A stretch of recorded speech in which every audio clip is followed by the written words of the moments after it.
Verna. Thank you so much for coming on Trauma Rockstars. I'm so excited about what you do and the options that are out there for people that are going through trauma. Gosh, a little bit about me. I guess my childhood, honestly, is the best place to start.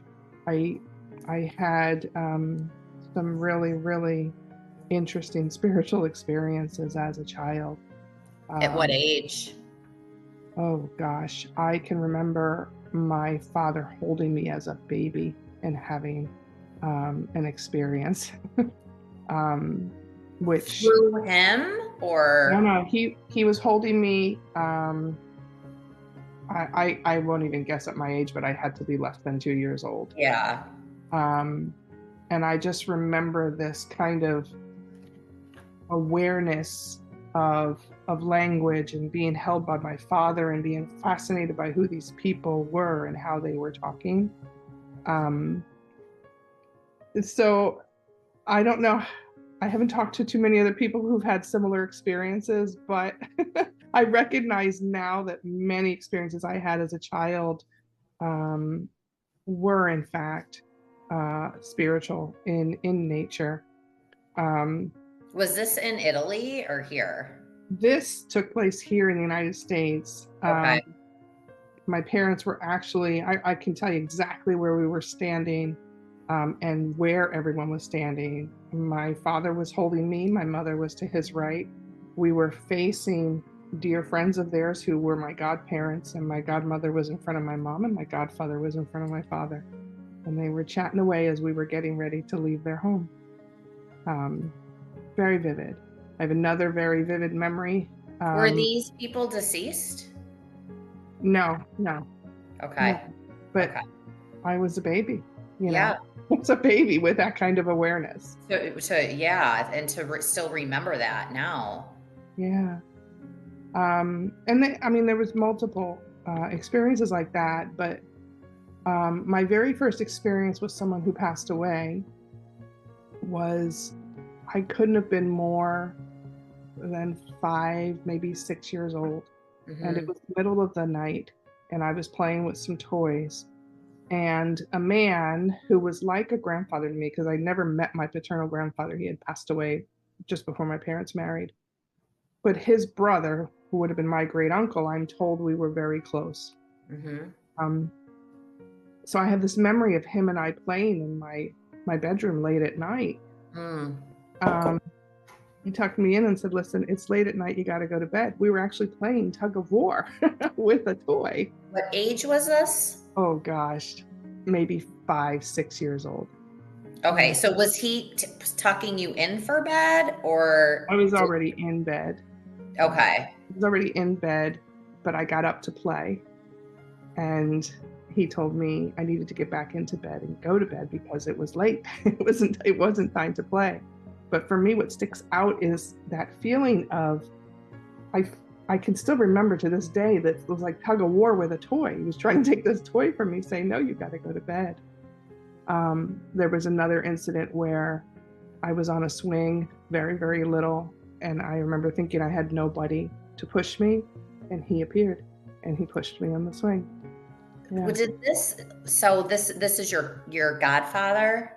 He would have been my great uncle, my father's uncle. Okay. He was my grandfather's brother, Mm-hmm. my grandmother, who I didn't get to meet.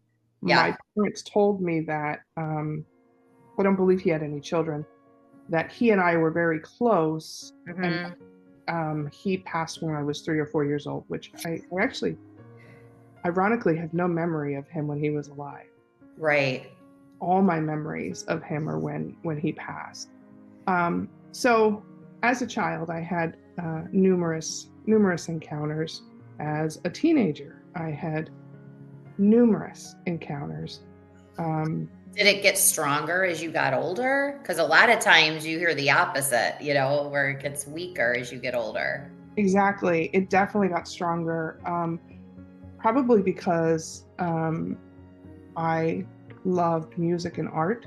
Mm-hmm. Music and art is a way to naturally develop your intuitive abilities because your brain stays alpha theta, but you're in one of those creative brain states. Mm-hmm. And when you're in that state, you're naturally developing your intuitive abilities. I didn't realize that. Um, I have always, and I'll have a sketch I can forward you if you like.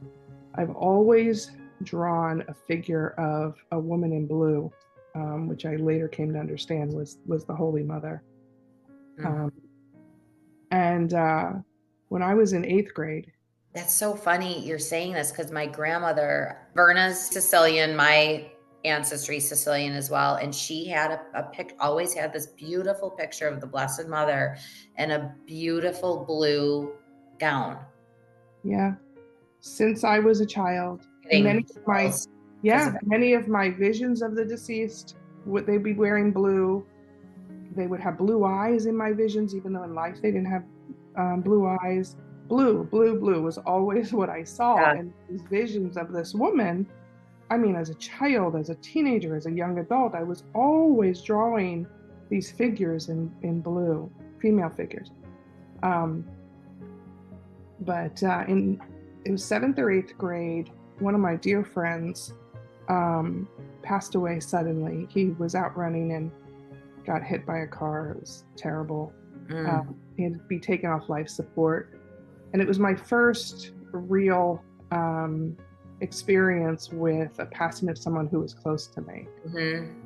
And I remember just being so angry. And my mother telling me that it probably wasn't a good idea to go to the viewing, but I just felt like I needed some kind of closure. Right. So it was the first viewing funeral that I'd ever gone to, and I went alone, which was a good idea. Yeah. But anyway, I just remember feeling profound sadness and anger, and I kept repeating over and over again, I didn't get to say goodbye, I didn't get to say goodbye. And I went home after the funeral, and nobody was home. I went home to an empty house. Keep in mind, I'm going to 58 years old this year. So I would have been 11 or 12 years old. I was sitting on the edge of my bed, just sobbing, and again repeating, I didn't get to say goodbye, I didn't get to say goodbye. And out of the corner of my eye, so my bedroom door would have been kind of to my right, Mm-hmm. I see my bedroom door crack open. And all of a sudden, this brilliant white light appears. I can't describe to you how bright and how white this light was, because there's nothing here on earth Right. like. And I look up, and there's this kind of silhouette outline of a figure. But in my mind, I see my friend's face clearly. You knew who it was.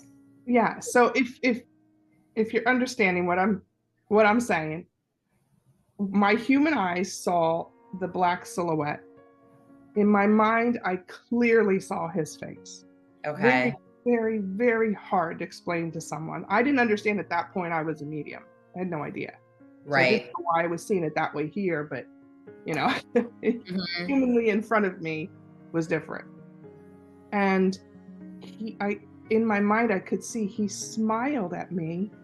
He made direct eye contact with me, and he said, "Bye, Verna," and was gone. Light was gone. He was gone. And I remember sitting there. I still get chills.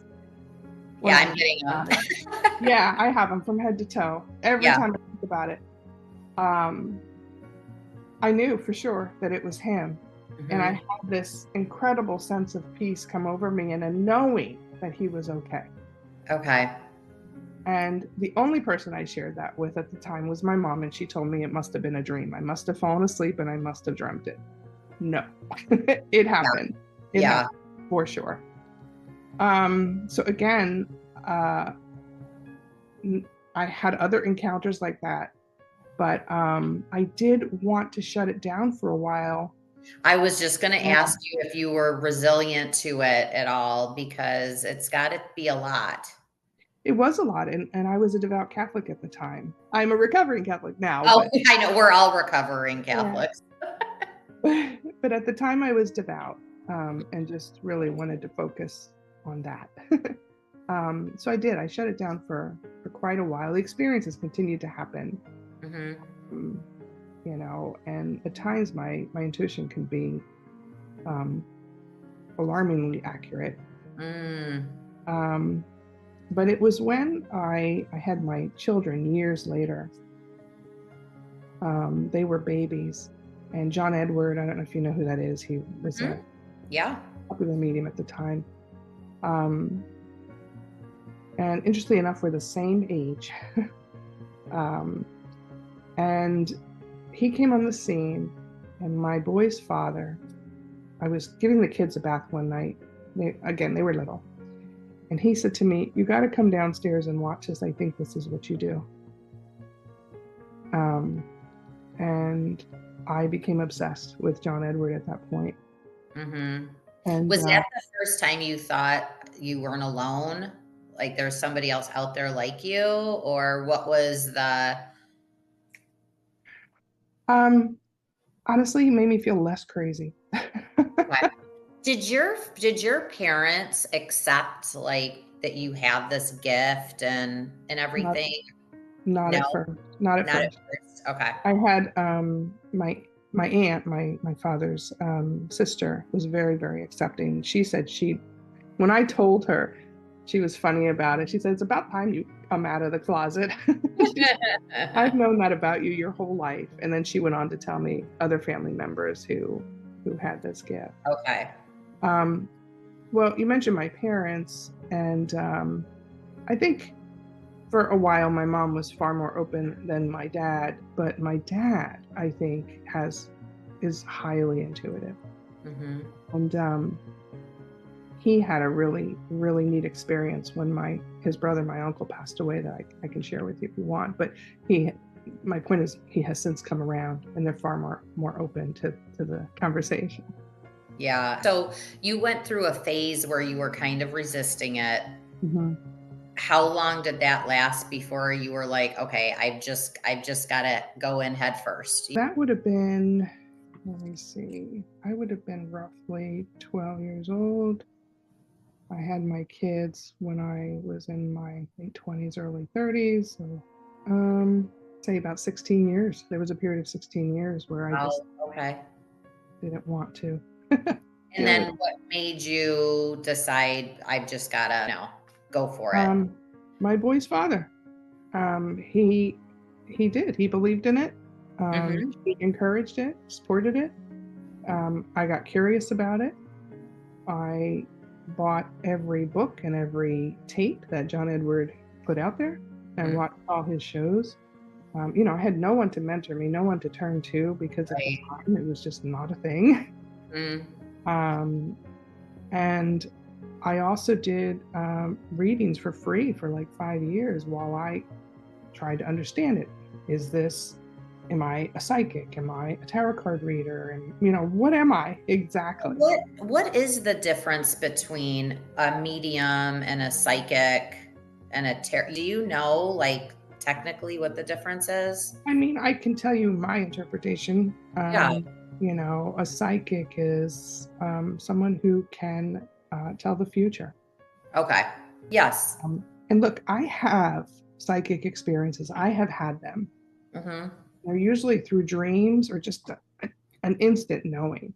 Mm-hmm. But they're fleeting. I don't. It's definitely not my forte. Yeah. Intuitive feelings are, but that's also different. Psychic is, I mean, down to the minutest detail, what is going to happen. So that's a psychic. A medium is somebody who communicates with those who have crossed over. So there's intuitive mediums and there's psychic mediums, and there's many mediums out there who call themselves psychic mediums. And for a while I did, until I understood I'm an intuitive medium. Intuition is something we all have. Mm-hmm. I also believe we all have the ability of mediumship. Mm-hmm. We just lose it because, like a language, if we don't practice it, we don't develop it. Now, being a medium, do you only see people that come to you, or can you see other people? Like if you're walking through the grocery store and you walk by a stranger, do any spirits come to you for just random people like that? Those kind of experiences are so rare for me. Are they? Yeah. When I go into a grocery store or a Home Depot, but first of all, let me say I hate large groups, and that could be because of my neurospicy brain, just as much as my intuitive gifts. Right. But I feel energy, meaning how people feel. I can read people real Okay. well in that sense. But as far as, energies that have passed away, I don't Are just you ran. able to shut it off? Like, are you able to just wake up today and say, I can't today?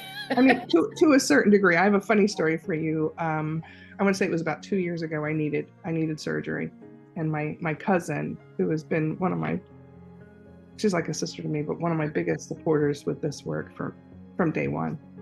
Um, so I have a sensitivity to morphine, and I tend to hallucinate on morphine. So I always say, do not give me morphine, for pain. Anything. My cousin was sitting next to me, and I'm waking up from surgery, and a nurse just kind of popped her head into the recovery area to check on me, and I see a man standing behind her, and I'm just waking up, and I somehow know I'm probably the only one who sees him. So I Mm-hmm. went to my cousin, and she said she thought I was in pain because of the look on my face. Okay. Jane, what's wrong? What's wrong? I said, do you see a man standing behind her?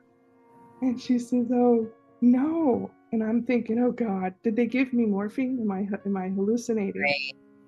And she said, they didn't give you morphine. She said, is it a spirit?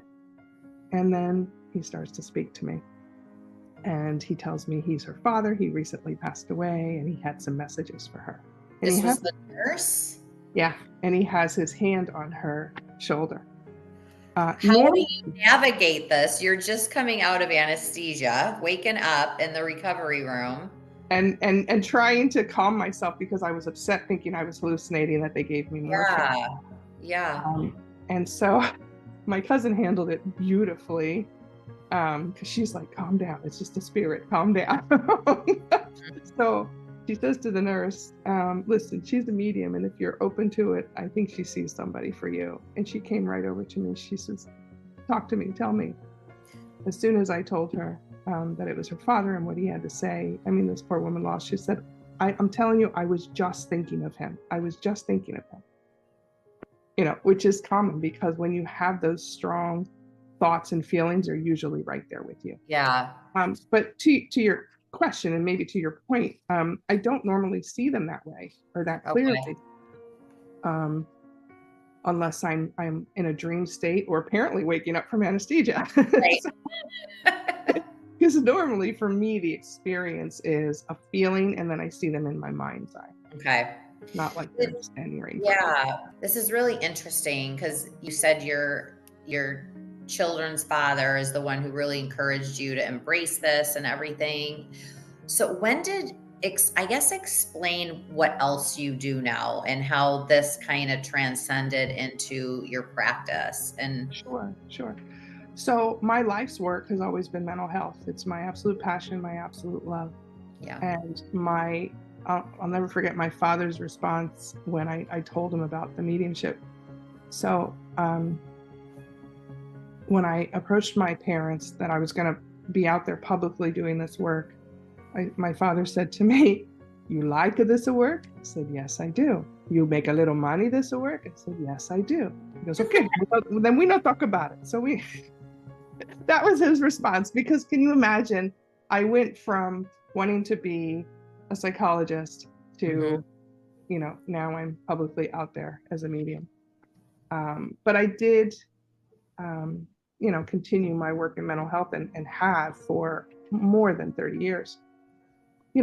They're intertwined, mediumship and mental health work. I just didn't pursue the traditional path. I had started to, but it didn't resonate with me. In 2010, I guess it was, I got certified in something called NLP, neuro linguistic programming. I was going to ask you what that was. Yes.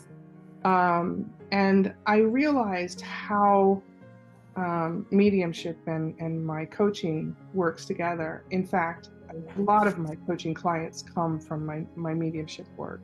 Oh, okay. Yeah, because I mean, really, you're navigating grief, anxiety, depression.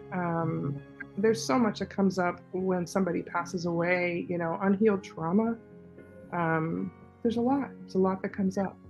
And I think having that background helps me with mediumship, helps me navigate, those feelings and emotions.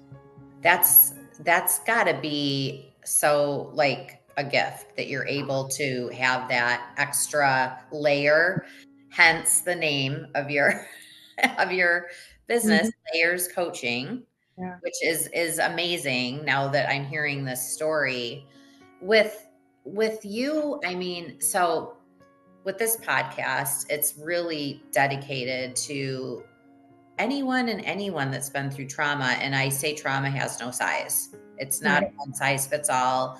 There's no small trauma that's too minimal, no trauma that's too large. It's, trauma is trauma. And what I think might be traumatic, it might not be a big deal to somebody else, but we all navigate through things differently. So when you've been doing this for so long, when you're helping people through trauma, like what are some of the key things that stand out for you? That, because I mean, I think a lot of people are going to seek you out because they feel stuck, right? Or they just feel empty, or something's just off, right? So how do you, like, what you're professional, like what you're doing, how do you guide people through that?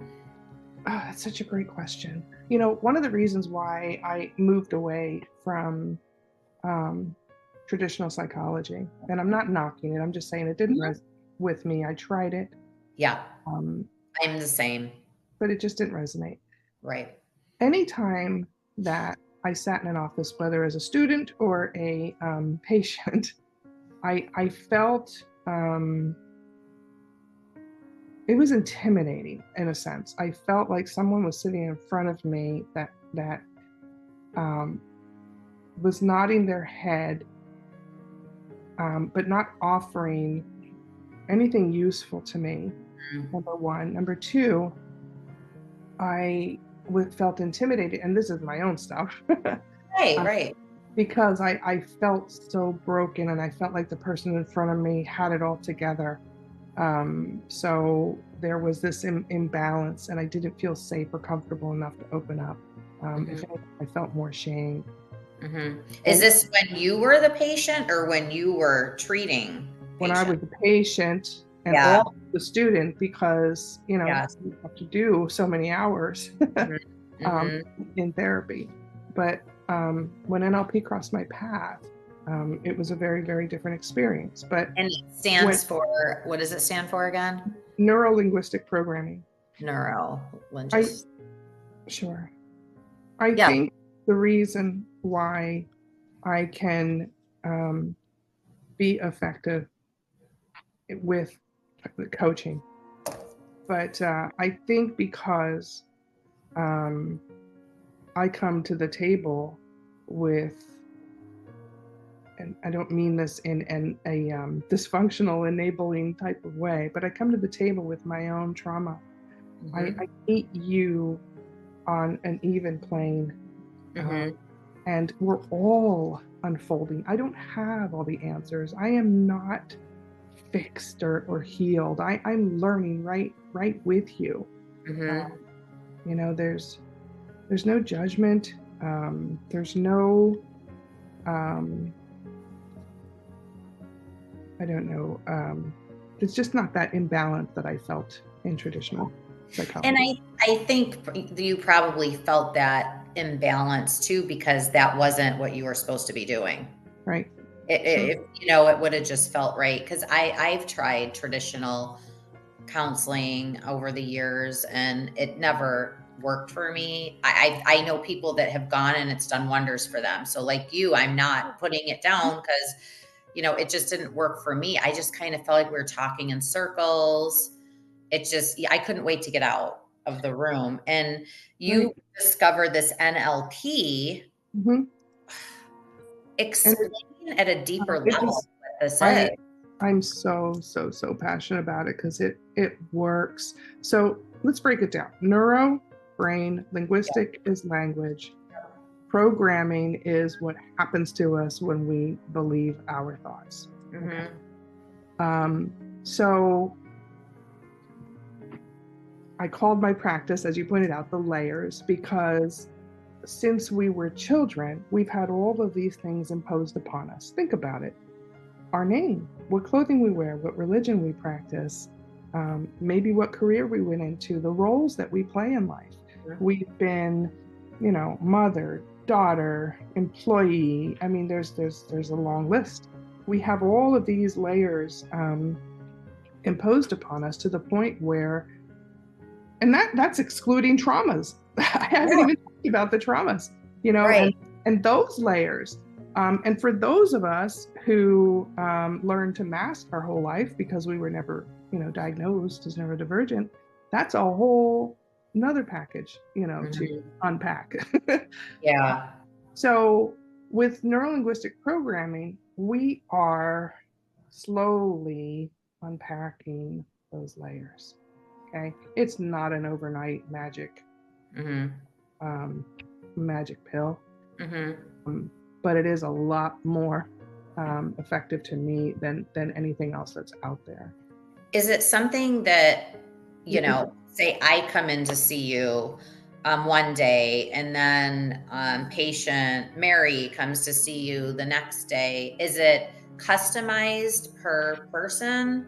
Yes, let me put it to you this way. It's a remembering who you were before life defined that for you. Period. Okay. And how do you get there? How do you get back to that pure, authentic, no outside universe things are blocking you anymore? Well, you peel away the layers. I don't mean to keep going back to that, but that's exactly what you're doing. Catholicism, for example. Again, I don't want to knock it for anybody who follows it. Right. For me, going back to childhood experiences, I knew when I was 7 years old, standing in church at my first communion, that something didn't resonate with me about that practice. But where my thoughts went immediately, and I have a very vivid memory of this, and I know it was divine intervention because all those experiences are very vivid. But I immediately went into this thinking of, you are going to either purgatory or hell now for having that thought that something's wrong here. I was in Catholic school my whole life, and it's like, and I'm like, I can't believe I'm thinking this. Right. And, it's that guilt, that Catholic guilt. Exactly. But that's an example of a layer that was imposed upon me. Yes. That's not me. That's not who I was. The real me was saying, this doesn't resonate with me. And it took me a long time and a lot of disappointment and betrayal from the church to walk away and then get right with it. It took me many years to really recognize, respect, and honor who I was spiritually outside of that. So, we really start with, well, where are you feeling the most lost in your life? Okay. Is it spiritual? So nobody comes to the table with the same issue. Is it spiritual? Is it your relationship that doesn't resonate with you for some reason? Is it the way you're parenting? Is it the way you dress? I work with people who have left the Amish and the Mennonite culture, and it's so similar to me leaving the Catholic faith. Yeah. They have a hard time making the distinction between who they were taught to be and who they really are, and then living that authentic life without guilt. Do you and this is just through my journey, and a lot of people that are going to be listening are probably just starting, or even just maybe starting to think about things they could do for their healing journey. For me, it all came, again, there were all these outside universe things going on, whether it's how my parents wanted to raise me, how, you know, like I said, I went to Catholic school my whole life, and things like that. But it clouded me ever really getting in touch with who I really was, like on a deep level, who I really was as a person, and knowing my own self. I had a good friend that used to tell me, you've got to know your worth. You know, I never understood that until I started doing all this work. And do you find with people, a lot of it is because they really struggle to get in touch with who they actually are on a deep level? Is that like the root of it? I think the root of it is they don't know. They don't That's know who they really are. And on top of that, there is also, whether some people are aware of it or not, there's this underlying fear that all these people that I love and who love me are going to leave if I, or are not going to love me if I really live my life the way I want to. Yeah, the fear. There's fear. There's a lot of fear. And that is actually going to happen. I mean, I've had people simmer out, you know, of my life that I never in a million years would have thought would have happened, but it just does. But then it opens up for these other wonderful people to come in too. Mm-hmm. It's a scary, and that's why I could see people being scared to take that plunge to do it, but yeah, but to a point that you can't suffer anymore. It's not can't. healthy. I always say fear is a necessary tool. It's a necessary function when it comes to growth. You have got to lean in and dance with it, because you cannot develop the muscle of courage without confronting your fear. You can't. Oh my gosh, that's incredible. Yeah, you're so right. And a lot of people think the fear is a reason to back away. No, it's a reason to lean in. Go and into it. be curious. You have a new client coming in.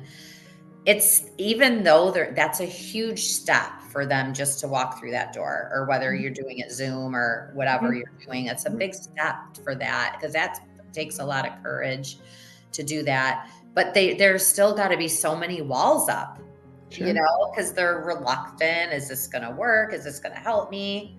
So one of the tools that we use in NLP is sharing stories and metaphors. And you've got to be a good storyteller to be a good NLP practitioner. And I don't mean like fiction. I mean being willing to share your own stories. You cannot make sessions about you, obviously. But to build trust and rapport, your client needs to understand you don't have all the answers, you know, and you're on a healing journey as well. And I think that in doing that, in allowing that kind of vulnerability, it allows people to bring those walls down, because they're like, oh gosh, you get it. Is there something that people can do that are just, like I said, just starting to think about getting some help or looking into some alternative options out there? What would you say, like, to somebody listening right now that's very close to taking that next step, but they're not quite there yet?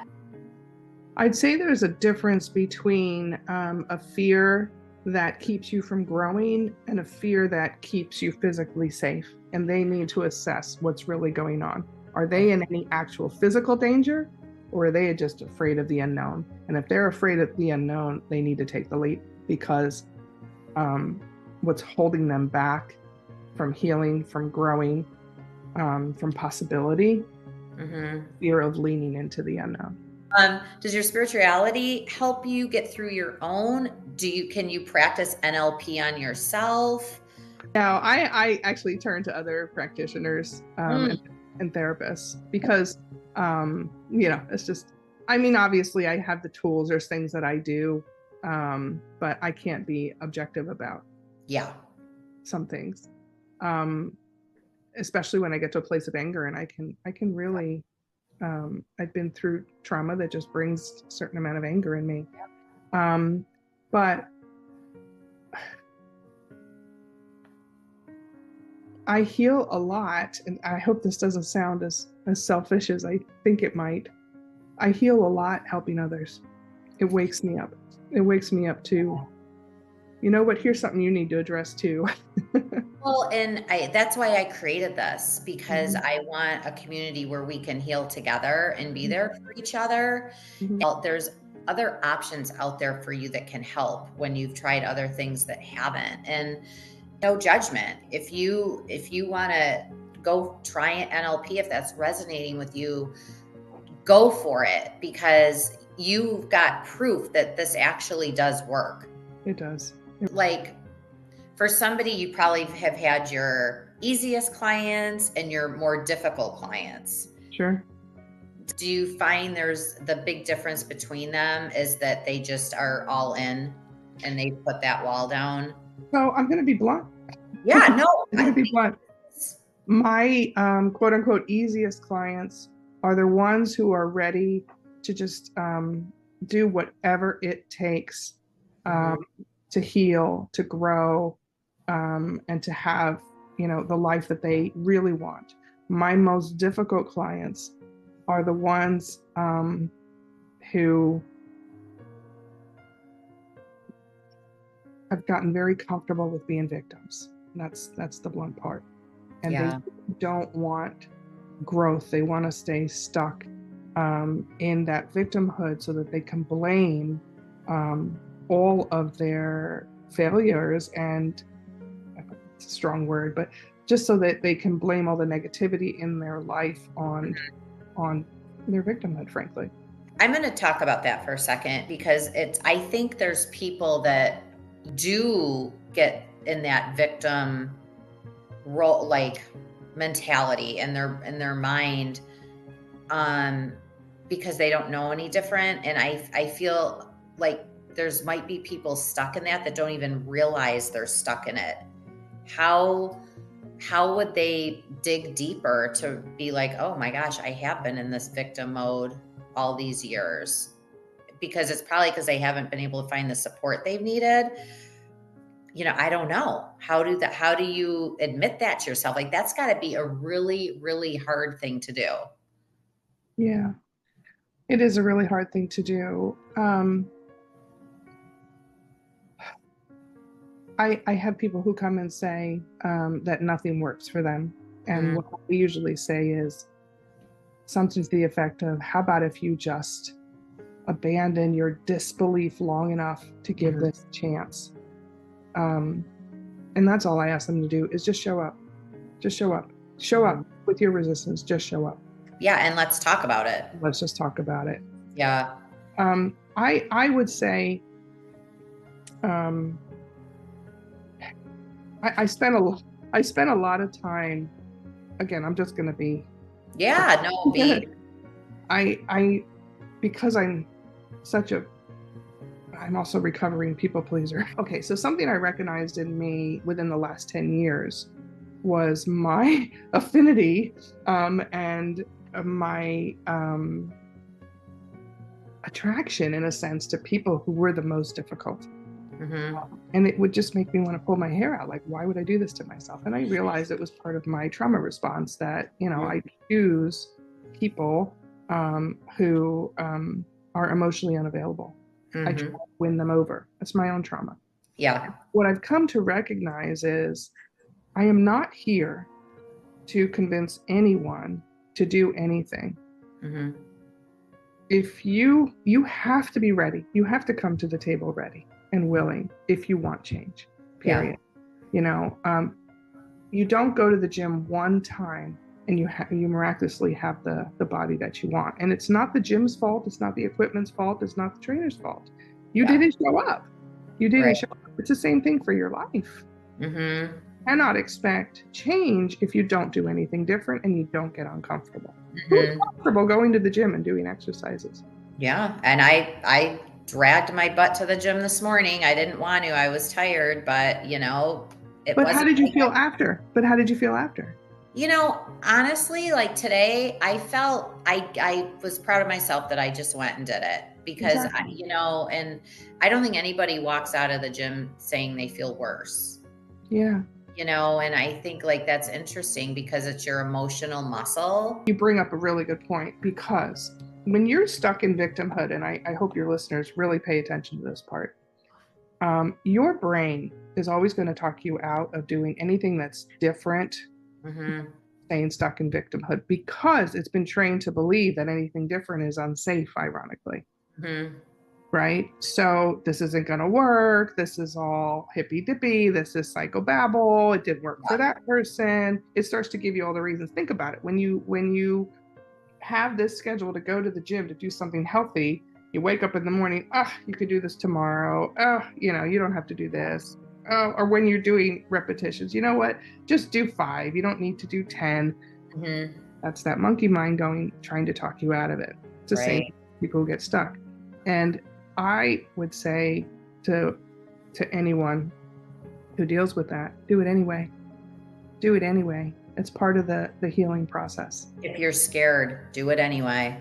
Yeah, because we need to recondition and retrain the brain into supporting what you really want. And that's not going to happen if you're not going to gym, if you're not going to counseling, if you're not going to see a coach. One thing that has resonated with me a lot, and I don't know if you hear this a lot with your clients, but since I've gone through this journey, I'm really, really in touch with my body and my nervous system. And your nervous system tells you so much. And what trauma does to your nervous system is scary. It's scary what it does. And so I'm trying to treat my body. This is a gift. My body talks to me. It's a gift. So that's what got me to the gym this morning. The other morning I went to the gym at 4 a.m. I forced myself to go because I'm like trying to just thank my body for giving me the tools and cues that I need to navigate through my trauma journey. So I'm trying to treat it as like a loving, being that it is, because I'm trying to be so grateful for it. I don't think people realize that and I talk about this all the time, that when you go through trauma, your nervous system shuts down. All these years with everything that I went through, I don't know how I didn't get sick, like physically sick. A lot of people suffer migraines, that can be debilitating. I mean, there's all different kinds of things that happen to your body that I think it's because of trauma. Sure. It has a profound effect on your immune system as well. And I could write a book just on all I've been through with my house, thanks to trauma. This is a good segue into, let's talk about your retreat. Okay. Because how long have you been doing this? I woke up from a dream in 2019, the beginning of the year in January. Right before COVID. Yeah. And it was a dream about the Holy Mother. Yeah. And she basically showed me where to have it. And it was trauma-based, and it was in my homeland, my motherland. And we were perched on a mountaintop where we could see her cathedral that was built just for her. So that's when it started. It was a beautiful experience. The women who went on that retreat, it was 5 of them. They're all still very close today. It's a women only retreat? No. Okay. It started out that way. That one was reignite your inner light. Yeah. Okay. And you had 5 amazing women that went. Yeah. And it's in Sicily. So how long are you there? It depends. I have 7-day, 10-day, and 15-day. Okay. And I do them throughout Italy, but I am kind of circling back. I am circling back starting next year and focusing on retreats in Sicily as they were originally designed to do. Yeah, it's where you're being pulled to do it. Yeah. So with this next retreat, I really want to focus on trauma healing. Mm-hmm. And we'll be visiting that cathedral I'll be talking a little bit about her. She's there's been many, many miracles documented at that cathedral in particular. Mm. So Oh, that's it's a Black Madonna. Yeah. And it's, the stories are, yeah, I know I get those goosebumps because I have them every time I talk about it. right. But there'll be a number of, we'll get to see a little bit of Sicily, but it'll mostly be focused on healing. So an artist comes, you'll be being taught how to paint, how to draw. Be doing a lot of grounding in nature. There will be touch healing. It's a woman who comes on the retreat. She was at the very first retreat. She's a shaman, so she'll be doing energy healing. So what's a shaman for people that don't know? A person regarded as having access to and influence in the world of good, especially among some people of North Asia and North America. Typically, such people enter a trance state during a ritual and practice divination and healing. Okay. And she's a massage therapist. She's been my massage therapist for many years. She's also a medium, very, very spiritually inclined, shall we say, very much in touch. She does trauma touch as well. But there'll be... and what's trauma touch? So we were talking about this a minute ago, how trauma can get trapped in your body. Yep. So she facilitates the release of that trauma. I teach something called EFT. It's an NLP technique where you can tap on the energy meridian lines in your body to move out trauma. Interesting, because I'm sure there's people who are like, I don't want to be touched. you don't have to. That's what Reiki's for. Yeah. So, and that's what I mean. So you've got shamans, there's Reiki, there's so many other options of getting this release. And you can choose what you want. You don't have to do everything. I facilitate and guide meditations. Of course, we're gonna swim in the ocean if that's something that interests you. The water is good. And that alone is very healing. Water therapy. There's water therapy. We might go to an island called Volcano, which is right off the coast. It's a short boat ride. You can do a sulfur bath there. There's natural springs. There's it's just, there's so much. There's so much. I really like to get a feel for the group. I keep the groups very small. I was going to ask you, so how many is going to be able to go next year?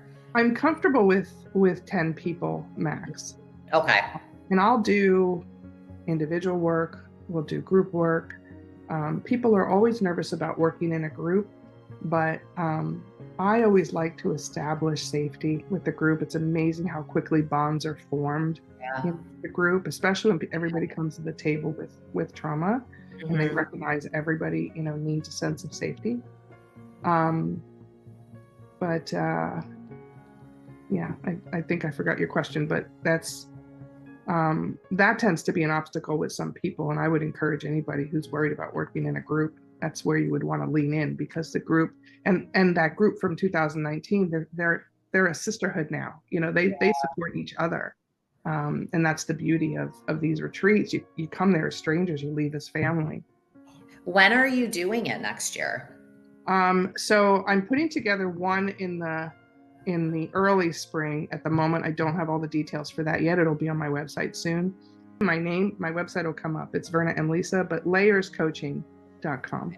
Layerscoaching.com. So put one together for, is it going to be in the springtime or? Yeah, I'm looking at one. So in April, I'm doing an equine retreat in Tennessee. Again, it's trauma-based. Yeah, I just did one last April. What's that? That sounds incredible. It was. We worked with amazing people. And those details are on my site as well. Okay. And then in May and June, I'm doing 2 retreats in Sicily. One is trauma-based, one is a vacation. And how long are those 7-day retreats? Those are 7 days. Yeah. Okay. Yeah. And can anybody go? Anybody can go. I do a screening with each individual that wants to go. But I also want the person who is considering it, I want to be able to answer any questions that they have as well. It's very intriguing that you offer this NLP therapy, but also being a medium. Anybody would be so lucky to be able to have that therapy by you, because you just bring, again, that extra layer that nobody else does, because you are a medium. Do you do these in person? Do you do them virtually? Both? How do people get in touch with you to maybe do a session? I do a majority of them over Zoom. Perfect. Maybe 90% of them are over Zoom. So anybody has access to you. Anybody. I coach people in Europe, anybody in the world. Nice, nice. For parting words, what would you say as far as like keeping an open mind and giving it a try, considering no matter where they are in their journey through trauma? What would you say to people that could really maybe make a difference having this NLP therapy, that where they haven't gotten that in other ways? Oh, I could talk about that for quite a while, but I think the most important thing to remember is you don't have to live a life in constant upset and trauma and looking over your shoulder and in anxiety and in sadness. And for many people, masking. So many people mask their symptoms. Sooner or later, that bubble's going to burst. I like the metaphor right now. Someone who is not dealing with their trauma, it's like holding a beach ball underwater. And you can only do that for so long, and then your arms get tired. And when your arms get tired, what happens? That beach ball just shoots up. And that beach ball is the metaphor for their emotions, and they're going to, explode in some way that doesn't serve anyone, mainly themselves. I would encourage them to seek out some support. At least show up for a consultation. At least show up for a conversation. Because there is another way to live. You get to be happy in this life.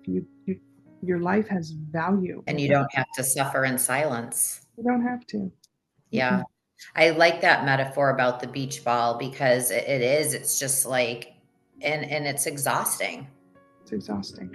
Not facing it is going to have more long-term damage than taking that first step. Absolutely. I'll leave you with one more metaphor. This one to me is so powerful, and also, interestingly enough, came to me in a dream. I use this metaphor a lot when I work with undiagnosed neurodivergents who are just trying to understand, okay? Because people struggle with it. The metaphor that I like to use is this, and it really applies to this discussion. If you can imagine life as an airplane, we're all expected to fly that plane with or without training. Okay, so life is the neurotypical world, and we're expected to fly it without crashing it, and we're to land safely, even though no one taught us how to fly. Okay, so the metaphor would be never getting support, never going to coaching, never getting therapy, okay? And you're going to step on that plane of life and try to fly it perfectly. What happens? The inevitable, the plane crashes. And you're to blame. Yeah. Even though you never had the tools, the skills, the knowledge, the education. If you are not seeking help, you are trying to fly the plane of life without any skills, any tools, any support. Wow, it's so true. You just have a quick thought, but when you're with a client and you're doing the NLP therapy for them, Being a medium, do people appear in the Yes. middle of sessions? Yes. Yes. I will ask. That's a really good You question. almost have to like shift gears. You're like, all right, hold on, we've got a visitor. Nah, I always wait. First of all, when we do consultations, I always ask if people are open to receiving those kinds of messages. Actually, sometimes I don't even get to ask. People tell me, by the way, if somebody shows up, Yeah. I will usually ask, because sometimes some guidance is offered, but usually I'll just jot it down and save it till the end of the session. But Right. it only happens because mediumship is a connection and an exchange of energy. And so when you're coaching someone in NLP, you're having a similar exchange. So Yeah. of course, guides, loved ones are going to show up. Do you ever have to say to the guides that are appearing, like, not now, wait a minute? Do you have to tell them not now, or do they not listen Sometimes, to you? I mean, they definitely have their own agenda. Yes. But yes, usually what I'll do is I'll just jot down some notes, and promise them I'll get to you. Just let me finish what I'm doing. So you just never know what's going to You happen never in know. one of your sessions. Who's going to show up? You never know. That's so exciting, though, to be able to have. That's just another gift. They're getting this amazing therapy through the NLP, which just really, like, those layers that it breaks down. But then someone else might show up in the process that might offer another layer of healing and peace. That's got to be so peaceful for people. That's incredible, Verna. I mean, that's amazing. Thank you. It is. I did a group reading years and years ago. My God, there must have been 20 people, and they were all in the same family. Mm-hmm. And a priest came through. And turns out he was the uncle of the girl that I was directly addressing. And she looked at me and swore up and down, and she said, "You tell him to go back to where he came from. I don't want nothing to do with him." Come to find out later on, he had abused her.